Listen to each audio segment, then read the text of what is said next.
Hello, good evening, my friends. Welcome to my YouTube channel GK word and संसार।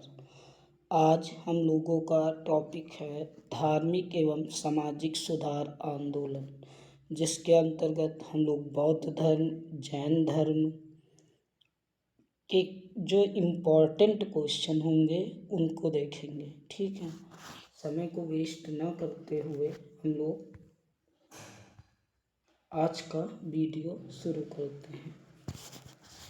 ठीक है, पहला question है हमारा,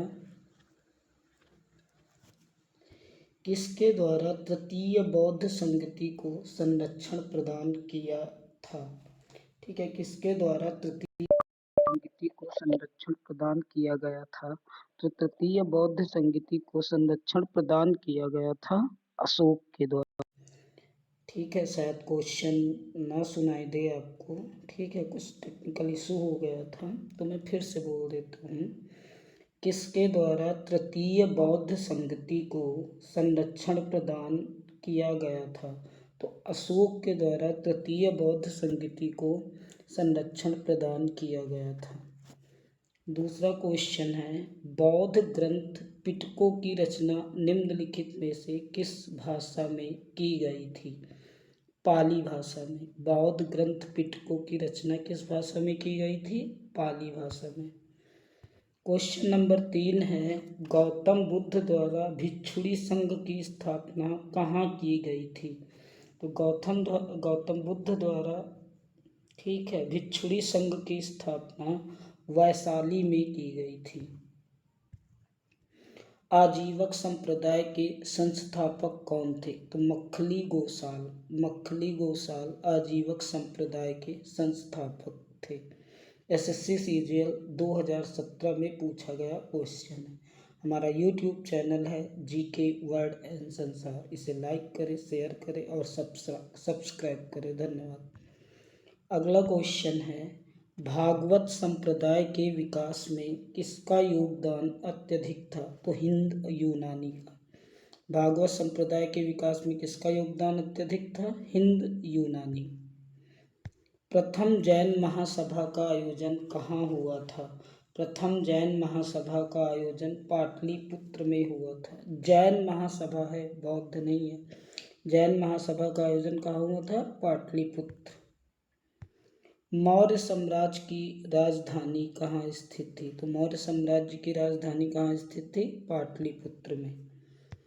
महावीर ने जैन संघ की स्थापना कहाँ की। तो महावीर ने जैन संघ की स्थापना पावा में की। पावा।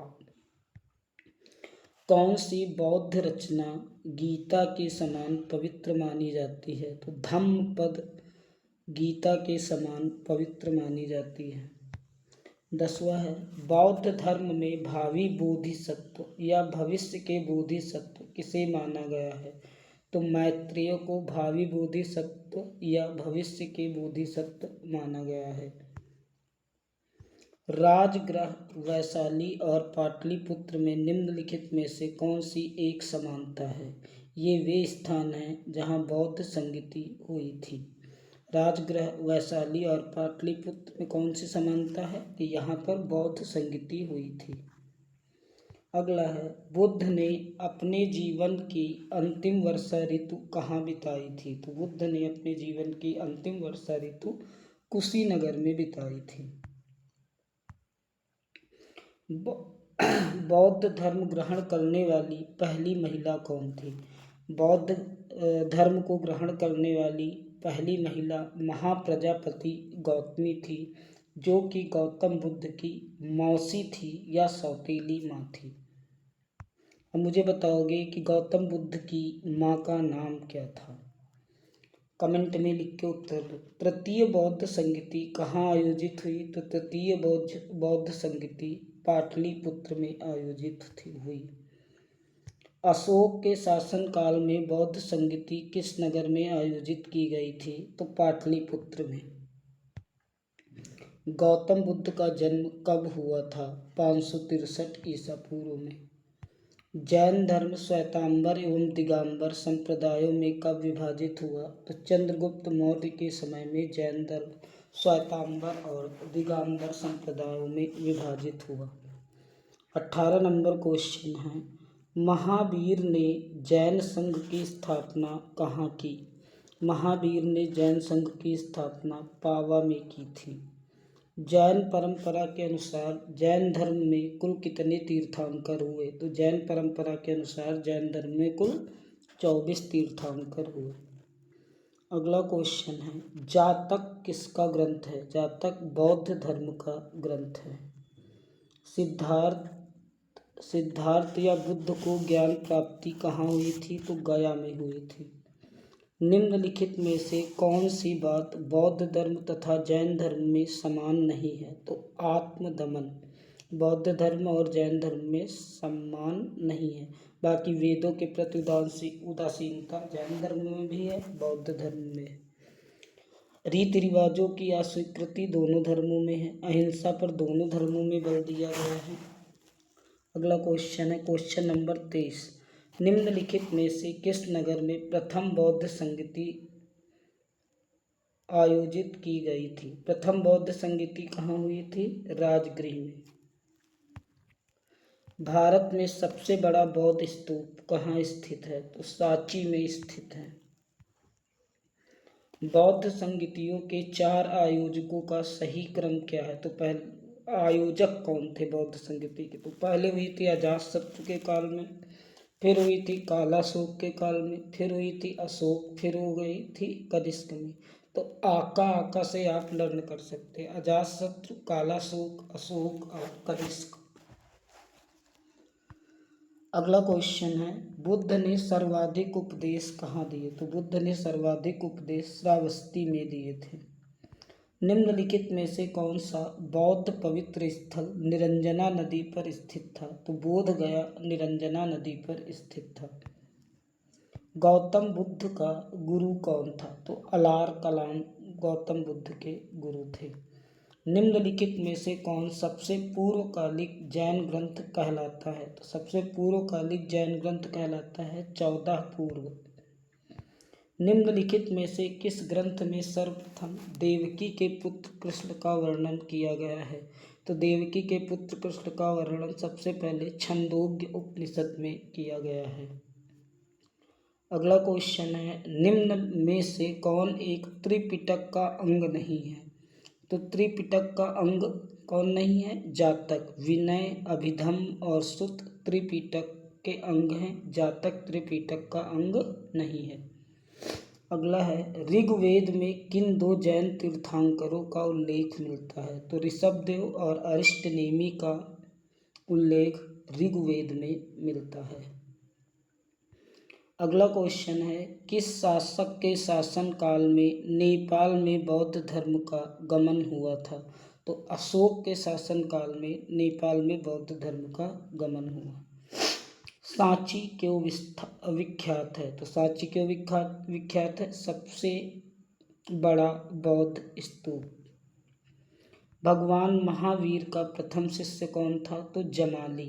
भगवान महावीर का प्रथम शिष्य कौन था? जमाली। द्वितीय जैन महासभा का आयोजन कहाँ हुआ था? तो वल्लभी में। द्वितीय जैन महासभा का आयोजन कहाँ हुआ था? वल्लभी में।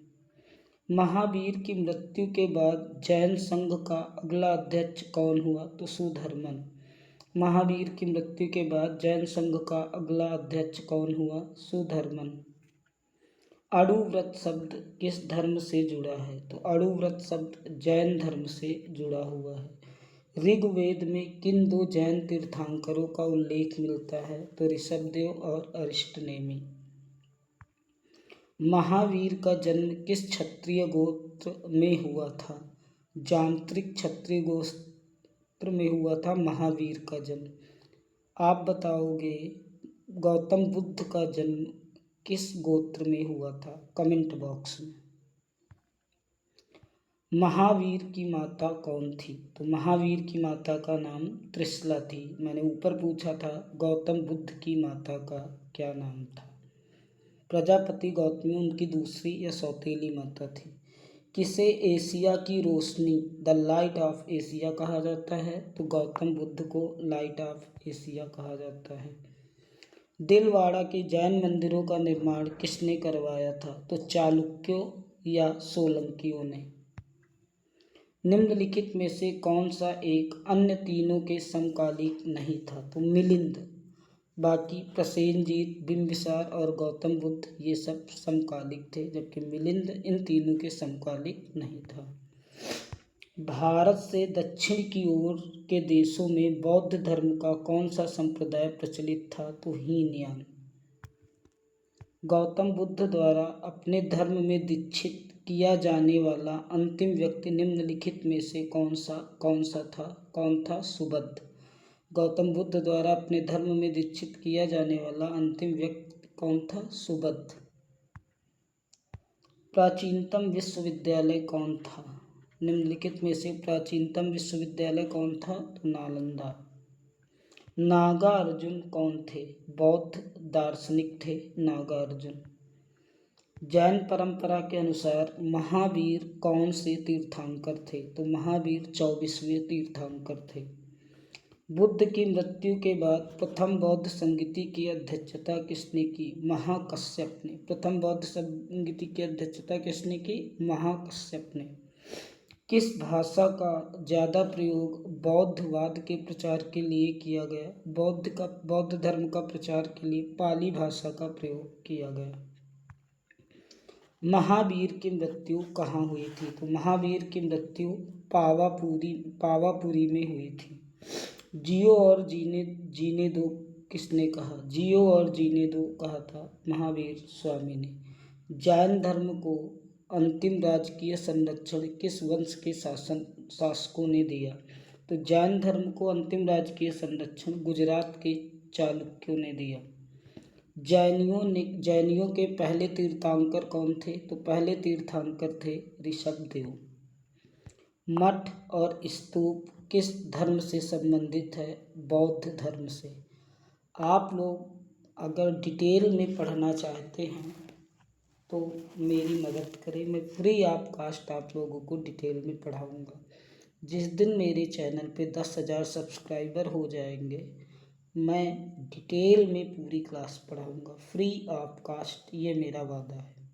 ठीक है, उसके लिए आप ज़्यादा से ज़्यादा मेरे चैनल को शेयर करें, सब्सक्राइब करें और लास्ट में कमेंट करें। ठीक है, आपके कमेंट से ही हमें मोटिवेशन मिलेगा और हम आगे वीडियो बनाने के लिए प्रेरित होंगे। हमारा वीडियो देखने के लिए धन्यवाद।